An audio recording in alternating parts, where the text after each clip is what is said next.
Dalam riwayat sejarah Islam, ikhtiar yang dilakukan Uwais Al-Qarni merupakan cerminan dari kesungguhan dalam berbakti.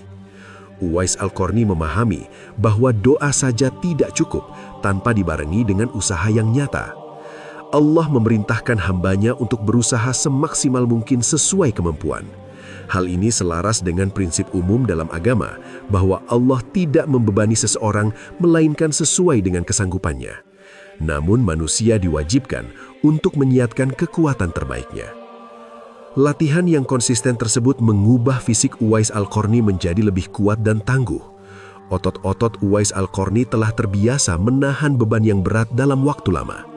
Ketika anak lembu itu sudah tumbuh menjadi lembu yang besar, Uwais Al-Qarni merasa persiapan fisiknya telah cukup.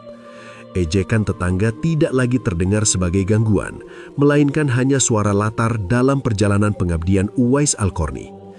Keteguhan hati Uwais Al-Qarni menunjukkan bahwa penilaian manusia seringkali keliru karena hanya melihat permukaan. Apa yang dianggap gila oleh penduduk bumi sebenarnya adalah persiapan mulia yang sedang diperhatikan oleh penduduk langit. Setelah berbulan-bulan menempa diri dalam latihan yang berat, tibalah waktunya bagi Uwais Al-Qarni untuk membuktikan hasil ikhtiarnya tersebut. Perjalanan yang selama ini hanya menjadi rencana dan latihan fisik, kini harus dihadapi secara nyata di atas hamparan pasir yang luas.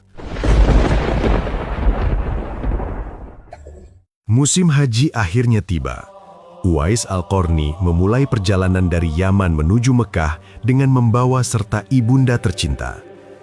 Karena tidak memiliki kendaraan seperti unta atau keledai, Uwais Al-Qarni menggendong sang ibu di atas punggungnya. Jarak antara Yaman dan Mekah bukanlah jarak yang pendek, melainkan menempuh ratusan kilometer melewati rute perdagangan kuno yang penuh dengan tantangan alam. Medan perjalanan yang dilalui Uwais Al-Qarni terdiri dari hamparan padang pasir yang luas, perbukitan berbatu, dan cuaca yang tidak menentu. Suhu udara di semenanjung Arabia dapat menjadi sangat panas di siang hari dan turun drastis di malam hari. Uwais Al-Qarni berjalan kaki dengan beban ibunda di punggung, melintasi pasir yang membara dan kerikil tajam. Kekuatan fisik yang telah dilatih Uwais Al-Qarni selama 8 bulan sebelumnya dengan menggendong anak lembu kini benar-benar diuji secara nyata. Selama perjalanan, Uwais Al-Qarni harus mengatur perbekalan yang sangat terbatas. Fokus utama Uwais Al-Qarni adalah memastikan kenyamanan dan keselamatan sang ibu. Setiap kali merasa lelah, Uwais Al-Qarni akan beristirahat sejenak, namun segera melanjutkan perjalanan kembali agar sang ibu tidak terlalu lama berada di bawah terik matahari. Ketangguhan Uwais Al-Qarni dalam menempuh perjalanan ini dilakukan tanpa sedikit pun keluhan yang keluar dari lisannya. Kejadian ini merupakan bentuk nyata dari ketaatan terhadap perintah Allah dalam menjaga orang tua. Meskipun riwayat tidak mencatat secara rinci setiap tempat persinggahan, fakta bahwa Uwais Al-Qarni berhasil sampai ke Mekah dengan cara menggendong ibunya menunjukkan tingkat ketahanan fisik dan mental yang luar biasa.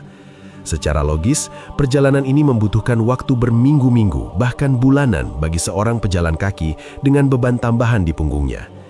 Banyak kafilah dagang atau jamaah haji lain yang mungkin berpapasan dengan Uwais Al-Qarni di jalur tersebut. Bagi mereka, melihat seorang pemuda miskin dengan tanda-tanda penyakit kulit menggendong seorang wanita tua adalah pemandangan yang asing. Namun, Uwais Al-Qarni tetap menjaga kerahasiaan niatnya dan tidak mencari perhatian dari orang-orang yang lewat. Keikhlasan Uwais Al-Qarni membuat perjalanan yang secara fisik sangat menyiksa itu tetap dijalani dengan penuh ketenangan. Refleksi dari perjalanan ini menunjukkan bahwa hambatan finansial dan fisik bukanlah hambatan bagi seseorang yang memiliki niat kuat untuk berbakti. Uwais Al-Qarni tidak menunggu hingga menjadi kaya atau memiliki kendaraan untuk membahagiakan sang ibu. Uwais Al-Qarni menggunakan apa yang ada pada dirinya, yaitu tenaga dan punggungnya, sebagai sarana untuk menggapai ridho Allah. Hal ini selaras dengan prinsip bahwa Allah melihat kesungguhan usaha hambanya melebihi hasil yang tampak secara lahiriah. Setelah menempuh perjalanan panjang yang menguras energi, bayangan bangunan suci di Mekah mulai tampak di ufuk. Kelelahan yang dirasakan Uwais Al-Qarni selama di perjalanan seolah terbayar saat kaki Uwais Al-Qarni mulai menginjakkan tanah haram. Kedatangan Uwais Al-Qarni dan ibunda di pusat peribadatan umat Islam ini menjadi awal dari babak baru pengabdian spiritual yang lebih mendalam di hadapan Ka'bah. Setelah menempuh perjalanan yang melelahkan dari Yaman, Uwais Al-Qarni akhirnya tiba di Masjidil Haram, Mekah. Uwais Al-Qarni tetap menggendong ibunda di punggung saat melaksanakan tawaf, mengelilingi Ka'bah di tengah kerumunan jemaah lainnya. Kondisi fisik Uwais Al-Qarni yang lelah tidak menyurutkan ketekunan dalam menjalankan rangkaian ibadah haji.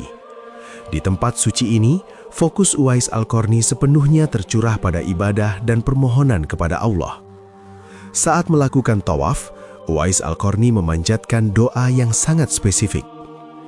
Uwais Al-Qarni memohon dengan sangat agar Allah mengampuni semua dosa ibunda.